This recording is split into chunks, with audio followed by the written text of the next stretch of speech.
అంటే మీరు గమనించండి, కరసేవ అని అయోధ్యకు తీసుకెళ్లారు అందరిని. అక్కడ ఏం జరిగింది చూసారుగా? హ్మ్. మొత్తం మసీదు కూల్చేశారు. హ్మ్. ఇప్పుడు మీ మాటలు ఇట్లాంటి దానికే దారి తీయడానికి గ్యారంటీ ఏంటి? ఆ రోజు కరసేవ చేయాల్సొచ్చింది బాబ్రీ మసీద్ మీదండి. అవును. అది ఒక్కటే గాబట్టి జరిగింది. ఇలాంటి మసీదులు, దర్గాలు ఇప్పుడు చాలా ఉన్నాయి. సాయిబాబా కూర్చున్నాయి. హ్మ్. సాయిబాబా కూర్చున్న వాటిని చాలామంది ఆలయాలంటారు. నేను దర్గా అనే అంటా. హ్మ్. అసలు దర్గా అని కూడా కాదు. ఇంకా చెప్పాలంటే మసీదే అనొచ్చు. ఎందుకంటే సాయి బతికున్నంత కాలం సాయి ఉంది మసీదులోనే గదా! హ్మ్. ఇప్పుడు కూడా షిరిడీలో వెనకాల మసీదు అట్లాగే ఉంది గదా! మరి స్ట్రక్చరు. ఓకే. ఆ! హ్మ్. అలాగే. నేనైతే ఎవరిని రెచ్చగొట్టట్లేదండి. ఫ్రమ్ ద హ్మ్. బిగినింగ్ క్రిస్టియానిటీ విషయంలో గాని, ఇస్లాం విషయంలో గాని, ఇప్పుడు సాయిబాబా విషయంలో గాని, గతంలో బ్రహ్మకుమారుల విషయంలో గాని, నేను జస్ట్ ఎడ్యుకేట్ చేస్తున్నాను. ప్రజల్ని అవేర్ చేస్తూ ఉన్నాను. ఇది జరుగుతుంది. దీని నుంచి మనం కాపాడుకోకపోతే సర్వనాశనం అయిపోయేది ధర్మమే అని చెప్పేసి చెప్తున్నాను. హ్మ్. అలాగే నిన్న వీడియోలో కూడా నేను చెప్పింది మద్దతు కోసం రండని చెప్పా. యుద్ధం కోసం రమ్మని నేను చెప్పలేదు. హ్మ్. అలాగే పోలీసులు పిలిచిన వెంటనే ఇలా ఎందుకు చేశారు అంటున్నారు. ఇదే పోలీస్ స్టేషన్‌కి నేను ఎన్నో సార్లు గడప తొక్కానండి. మొన్న జగద్గురువులు శ్రీ శ్రీ శ్రీ విధుశేఖర భారతీ స్వామి వారిని నానా మాటలు అనింది. అవును. అరుణ గోగులమండ అని ఒక ఆవిడ. ఆవిడ మీద పోలీస్ కంప్లెయింట్ ఇచ్చి పోలీస్ స్టేషన్ చుట్టూ 10 రోజులు తిరిగాం. ఎఫ్ఐఆర్ చేయలా. ఆయన గురువైతే బాబా ఎవరు? సాయి గురువు గదా! సాయిబాబాని కూడా గురువు అని చెప్తారుగా. హ్మ్. మరి ఈ గురువుని అవమానించినందుకు కేసులు పెట్టి మొత్తం ఇంతమంది మీద చాంతాడంత లిస్ట్ రాస్తారు కదా! మరి ఆ గురువుని అవమానించారు, మా గురువుని అవమానించారు, మా జగద్గురువుని అవమానించారని మేము కూడా కంప్లెయింట్ ఇచ్చాం. హ్మ్. మరెందుకు కేసు చేయలే? గతంలో రాముడిని దగులుబాజీ అని చెప్పేసి తిట్టాడు. ఈ లోఫరముండా ఒకడు హ్మ్. వాడి మీద కేసు పెట్టాం. ఏం జరిగింది?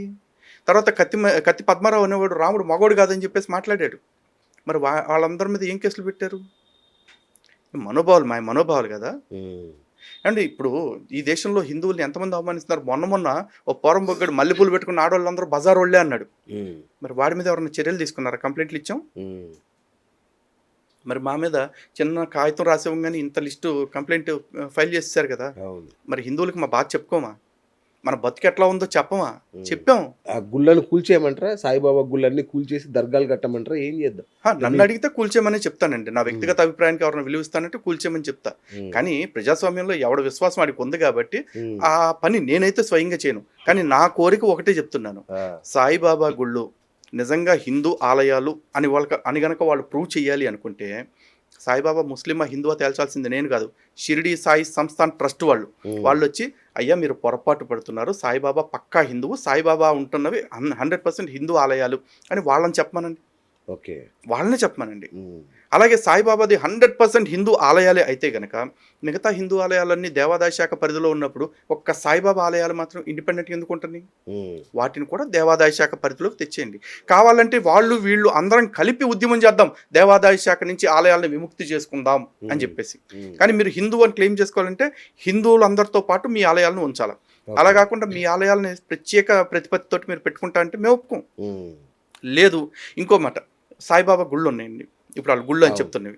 సాయిబాబా ఎట్ట కూర్చుంటాడు కాళ్ళ మీద కాలేసుకొని. ఆ పక్కన శివుడు విగ్రహం ఉంటుంది. శివలింగం ఉంటుంది. ఈ పక్కన అమ్మవారు ఉంటారు. ఆ పక్కన వినాయకుడు ఉంటాడు ఎదురుగా ముందల.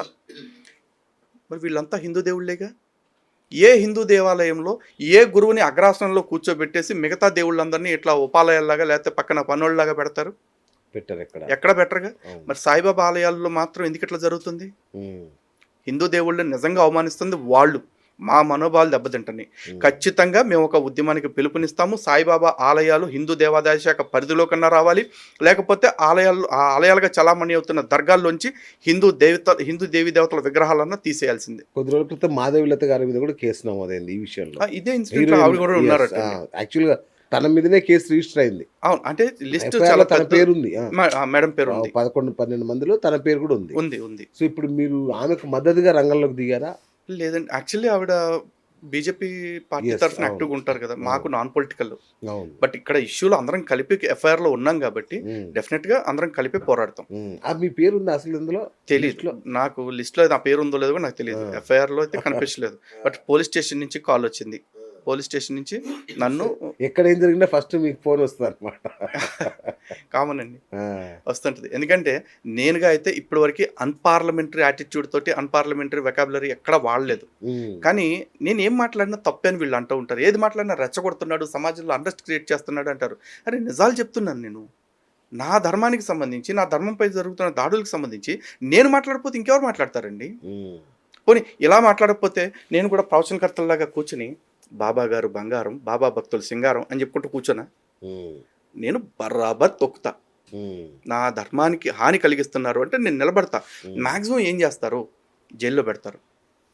ఈ రోజు కాకపోతే ఏదో ఒక రోజు ఈ పోరాటంలో ఎక్కడో ఒక చోట బ్రేక్ త్రూ ఉంటుందండి. ఉమ్, లేదు ఇది కాదు అనుకుంటే మ్యాక్సిమం రెండోది ఏం జరుగుద్ది అంటే ఈ అన్ని మతస్థుల్లో లేకపోతే ఉన్న మతస్థుల్లో ఉన్న ఈ ఉన్మాదులో ఎప్పటికప్పుడు భౌతికంగా లేకుండా చేయొచ్చు. ఉమ్. వాళ్ళు చేస్తామని వాళ్ళు దానికి అనుకుంటారు. కూడా సిద్ధంగా ఉన్నారా?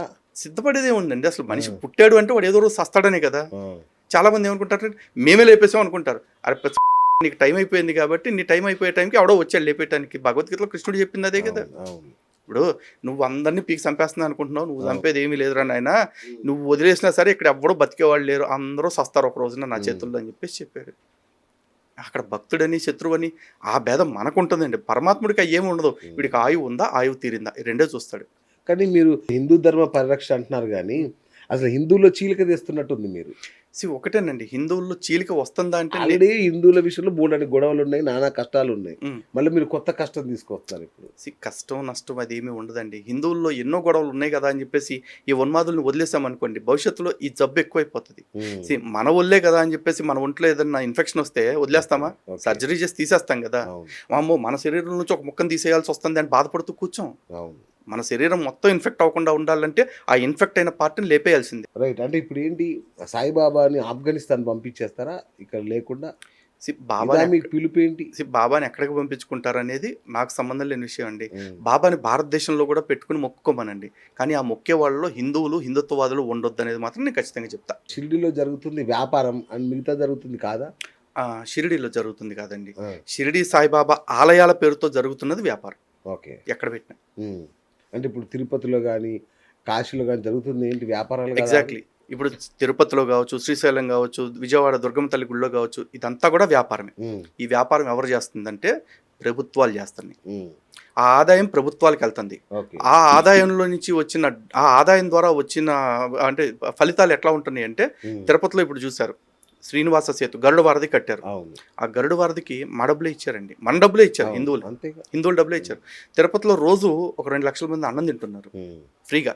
ఆ 2 లక్షల మందికి మనం ఇచ్చిన దేవుళ్ళ డబ్బులతో మన మీద వ్యాపారం చేసి తీసుకున్న డబ్బులతో చేస్తున్నారు. అవును, అలాగే SVIMS hospital, Ruia hospital, Ashwini hospital, Pranada trust, లేకపోతే శ్వేత, ఇవన్నీ కూడా అక్కడ మన డబ్బులతోనే నడుస్తూ ఉన్నాయి. అవును. అలాగే శ్రీశైలంలో ఎన్నో వ్యవస్థలు నడుస్తూ ఉన్నాయి. గోశాల నడుస్తూ ఉంది, హాస్పిటల్ నడుస్తూ ఉంది, లైబ్రరీస్ పెట్టారు.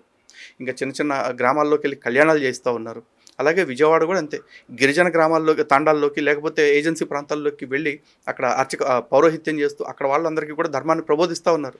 ఇదంతా మన డబ్బులతోటి చేస్తున్నారు. అలాగే జగన్మోహన్ రెడ్డి గారు గవర్నమెంట్ ఉన్నప్పుడు జగనన్న విద్యా దీవెన, వైఎస్ఆర్ వాహన మిత్రకి, పెన్షన్ కానుకకి, ఇంకేదో చేతిగుడ్డ మూతిగుడ్డ అని ఏదో చాలా పథకాలు పెట్టారు.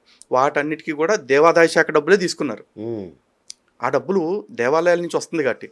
మరి అలాగే షిరిడీ సాయి సంస్థాన్ ట్రస్ట్కి కూడా హుండీలు ఉన్నాయిగా గుళ్ళల్లో. మరి ఆ డబ్బులు ఏం చేస్తున్నారు? లెక్కలు చెప్పనేగా మేము అడుగుతుంది. ఇప్పుడు షిరిడీ సాయి సంస్థాన్ ట్రస్ట్ని కూడా ఇందాక అడిగింది స్టార్టింగ్లో అదే. మీరు నిజంగా హిందువులను నిరూపించుకోవాలంటే మీ ఆలయాలను కూడా హిందూ దేవాదాయ శాఖ అప్పచెప్పండి. మీ ఆలయాలకు ద్వారా వస్తున్న ఆదాయాన్ని కూడా ప్రభుత్వాలకు అప్పచెప్పండి. షిరిడీ సాయి సంస్థాన్ ట్రస్ట్ మహారాష్ట్ర ప్రభుత్వం, మహారాష్ట్రలో ఉంది కదా, మరి మహారాష్ట్ర ప్రభుత్వం ఆదాయం మొత్తం తీసుకుంటుందా? ఉమ్, తీసుకుని దేశవ్యాప్తంగా ఉన్న ఆలయాలన్నిటికీ, షిరిడీ సాయి ఆలయాలన్నిటికీ కూడా ఆ సంపదను డిస్ట్రిబ్యూట్ చేయమనండి. ఓకే. లేదు షిరిడీ సాయి ఆలయం పేరు మీద హిందూ దేవాలయాల నిర్మాణానికి సహకరించమనండి. ఈ రోజున అయోధ్య రామ మందిరం కట్టుకుంటుంటే తిరుమల తిరుపతి దేవస్థానం నుంచి డబ్బులు ఇచ్చారు. తిరుపతి నుంచి దాదాపు 100 కోట్ల లడ్డూలు ఇచ్చారు. అవును, అవును. మరి షిరిడీ సాయి సంస్థాన్ ట్రస్ట్ నుంచి అయోధ్యకి వెళ్ళి లాంఛనాలు ఏంటో చెప్పమనండి. ఉమ్, ఎందుకు పంపించలా?